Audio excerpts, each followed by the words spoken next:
یہ حدیث پاک مرسلاً حضرت حسن بصری رضی اللہ تعالی عنہ سے مروی ہے، اور اس کو امام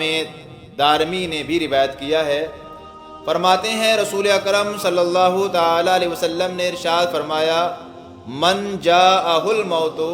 وہو یطلب العلم، جس شخص کو موت اس حال میں آئی کہ وہ دیندار اور دین کی طلب رکھتا تھا، دین سیکھنے کی خواہش رکھتا تھا، لیحیی بہ الاسلام، تاکہ اس دین کی جانکاری کے ذریعے وہ اسلام کو زندہ کرے، فبینہ وبین النبیین درجۃ واحدہ، تو جنت میں نبیوں اور اس کے درمیان صرف ایک ہی درجے کا فاصلہ ہوگا۔ سرکار فرماتے ہیں بینہ و بین النبیین درجۃ واحدہ فی الجنہ، جنت میں اس کے اور نبیوں کے درمیان جو فاصلہ ہوگا وہ صرف ایک درجے کا ہوگا۔ یہاں آپ غور کریں کہ سرکار نے فرمایا جس شخص کو موت اس حال میں آئے کہ وہ علم دین کی طلب رکھتا ہو اور علم دین سیکھتا رہتا ہو تاکہ اس کے ذریعے اسلام کو زندہ کرے، لوگوں کو دین کی باتیں بتائے، لوگ دیندار بنیں، لوگ دین سیکھیں، یہ سوچ کر وہ دین سیکھتا رہا اور اسی حال میں وہ ختم ہو گیا۔ تو سرکار فرماتے ہیں ایک تو ہوتا ہے کہ بخشش ہو جانا، یہاں بخشش کا سوال نہیں ہے، یہاں مرتبے کا سوال ہے۔ سرکار فرماتے ہیں اس کا مقام، اس کا رتبہ یہ ہوگا کہ اس کے اور نبیوں کے درمیان صرف ایک ہی درجے کا فاصلہ ہوگا۔ تو بار بار اس چیز کو میں آپ سے بھی کہہ چکا ہوں کہ علم سیکھتے رہو، جتنا بھی آپ سے ہو سکے، اگرچہ بوڑھے ہو، کیا معلوم علم سیکھتے سیکھتے آپ کو موت آ جائے اور اسی حال میں اللہ تبارک و تعالیٰ آپ کو اٹھائے، اور اگر یہ مقام مل گیا تو پھر سب کچھ مل گیا،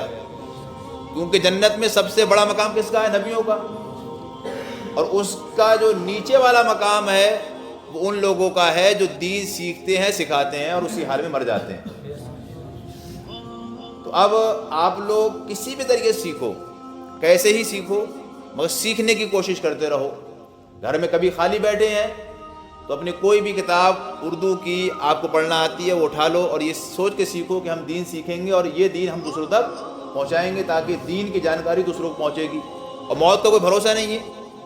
کب کس کو کہاں کس جگہ آ جائے۔ تو اس کا سب سے بڑا فائدہ یہ ہے کہ یہ زبان سرکار کی ہے، اور سرکار نے کہہ دیا تو کہہ دیا، کیونکہ جنت کے مالک سرکار ہی ہے اللہ کی عطا سے۔ دوسری چیز، ہمارے معاشرے میں آج کل جو ہے وہ ایک رواج ہے کہ جو 4-6 دن نماز پڑھ لے یا 4-6 دن کچھ نیکی کر لے تو پھر وہ اپنے آپ کو عالموں مولویوں سے بڑا سمجھنے لگتا ہے، اور وہ یہ سوچنے لگتا ہے کہ یار جو مقام جنت میں مجھے ملے گا وہ کسی کو نہیں مل سکتا۔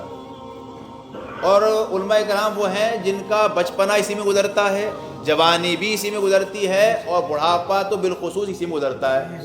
کیونکہ بچپنے میں طالب علم ہو سکتا ہے کچھ مکاریوں فراڈیوں میں رہیں، جوانی میں ہو سکتا ہے وہ کچھ زیادہ اور مکار ہو جائے، لیکن بڑھاپے میں جا کے جب عام آدمی سدھر جاتا ہے تو جو پڑھا لکھا ہے وہ حتی الامکان اوروں مقابلے زیادہ سدھر جاتا ہے۔ اب لوگوں کے ذہن یہ رہتے ہیں کہ چلو پتہ نہیں ان کا کیا ہوگا، ارے وہ پڑھے لکھے ان کا کیا ہوگا۔ تو یہ سوچا کرو ان کا جو ہوگا وہ ہوگا، اپنا سوچو کہ اپنا کیا ہوگا۔ سرکار نے فرمایا جو علم دین سیکھتے سیکھتے سکھاتے سکھاتے اس کی جانکاری لیتے لیتے ختم ہو گیا تاکہ لوگوں کو دین کی جانکاری ہو، اسلام زندہ ہو، تو اس کا مقام و رتبہ، بخشش تو بہت چھوٹی چیز ہو گئی، بخشش تو عام سے عام مسلمان کی بھی ہو جائے گی، اس کا مقام یہ ہوگا کہ جو اللہ تعالیٰ نبیوں کو درجہ دے گا جنت میں، اس کے بعد جو درجہ دیا جائے گا وہ ان علماء کو دیا جائے گا جو دین کی باتیں، دین کی جانکاری دوسروں تک پہنچاتے تھے۔ بہت سے لوگ کہتے ہیں ارے ہم تو جاہل ہیں، ہمارا کیا ہے، پڑھو لکھو ہوگا۔ پڑھے لکھوں کے ساتھ میں اگر امید یہ ہے کہ اللہ تبارک و تعالیٰ ان کی بخشش فرمائے گا تو ان کے ساتھ وہ ہوگا کہ جو زمانہ دیکھے گا۔